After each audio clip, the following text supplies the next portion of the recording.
The overall goal of this procedure is to determine how closely a computer model of a handshake matches the human handshake. This is accomplished by first presenting the subjects with pairs of handshakes, either human, computer-generated, or a combination of the two, using a telerobotic interface.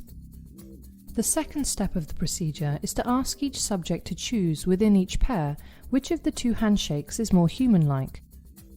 The final step of the procedure is to calculate from the subject's answers the human likeness grade for the handshake model, the Model Human Likeness Grade, or MHLG.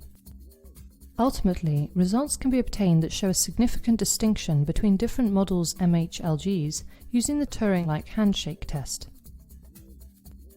The Turing test is actually limited to verbal intelligence, whereas scientists and engineers observed a large gap between artificial and natural intelligence in the motor control aspect of motor behavior.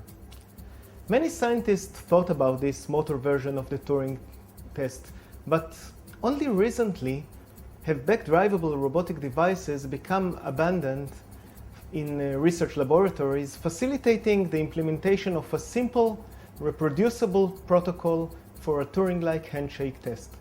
This method can help answer key questions in the human-robot interaction field, such as what are the key features of human arm movements which provide natural human touch experience. The implications of this technique extend toward diagnosis of motor impairments, such as cerebral palsy.